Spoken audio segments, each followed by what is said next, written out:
All right, in this video lecture, I'm going to cover Chapter 11, Section 1, Cell Growth, Division, and Reproduction. So the objectives are talk about why cells are small, and then take a look at the two forms of reproduction, asexual reproduction and sexual reproduction. So question for you, when living things grow larger, what happens to their cell size? I usually get a lot of answers like, oh, their cell size gets larger because they're larger. That is not true. What's happening here through development is that you just get more cells, right?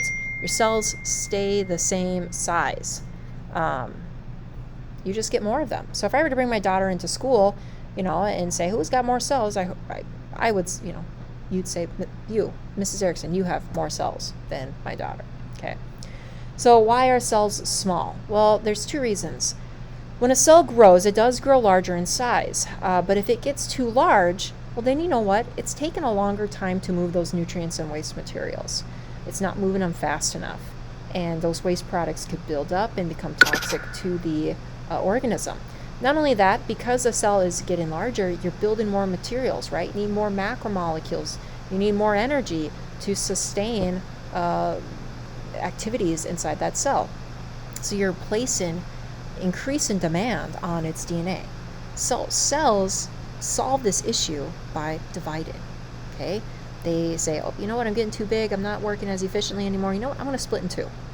So in summary, traffic problems, whole transportation issue, are we moving things fast enough? And then the information crisis of increasing demands on the DNA. So what cells try to do is they try to maintain a high surface area to volume ratio. So surface area is the amount of covering of an object, and volume is how much space it takes up. And because cells are sphere, it's tough to take a look at volume of a sphere. So I'm going to use a cube here. So the surface area of this cube is length times width times how many sides you have. So 1 times 1 times 6, the surface area is 6 centimeters squared. Volume is length times width times height. So 1 times 1 times 1 is 1 centimeter cubed. And when I take 6 divided by 1, I get a ratio of 6 to 1. 6 colon to 1. I don't know if I have anything here. Oh, down here. Okay, so the ratio is 6 to 1. Oh, I didn't mean to do that, but moving on. So let's take a look at the surface area to volume in a cell that grows. So now we're 2 by 2 by 2. Right, so the surface area, 2 times 6 sides, 24 centimeters squared. Volume length times width times height, 2 times 2 times 2 equals 8 centimeters cubed. So 24 to 8 can be simplified, right? What's the ratio there? 3 to 1. So you notice my ratio got smaller? All right, let's take a look at a cell. Okay, a cube cell that's now grown to 3 centimeters by 3 centimeters by 3 centimeters. So the surface area, 3 times 3 times 6, 54 centimeters squared. The volume, length times width times height, 27 centimeters cubed, 54 divided by 27. Now the ratio is 2 to 1. So as a cell grows, okay, in size, surface area and volume, surface area grows faster than the volume.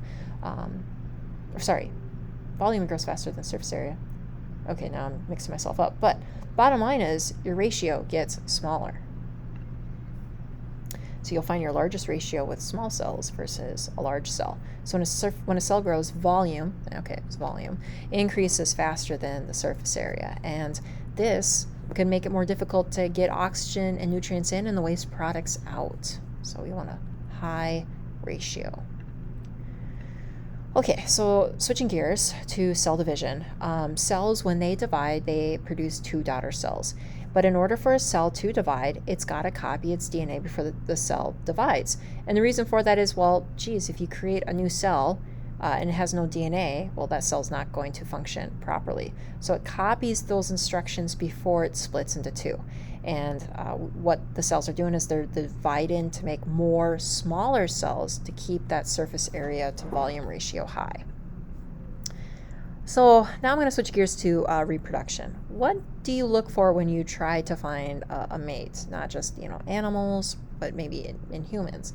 In years past, I've had sophomores, tell me straight up, oh, I look for someone that's rich, or has a nice car, or, good personality, the right clothes, etc.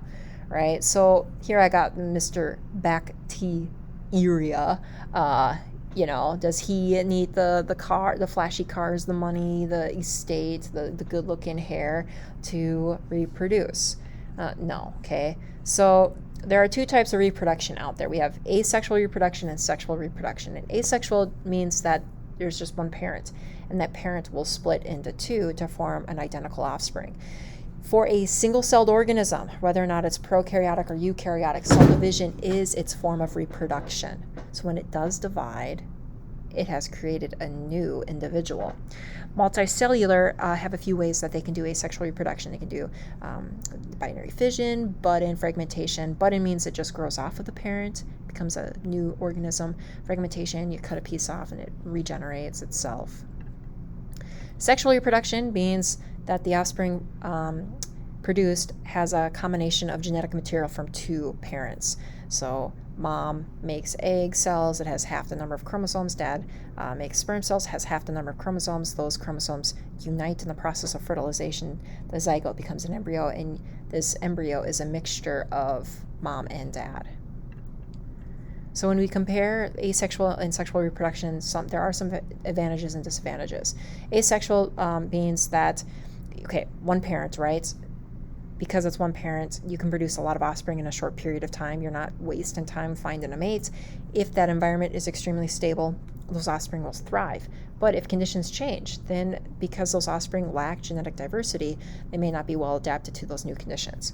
For sexual reproduction, you relatively make fewer offspring. Growth and development takes a little bit more time. You are spending energy and resources in finding a mate. If your environment does change, because you are a mixture of both parents, you might have an advantage. It might be beneficial.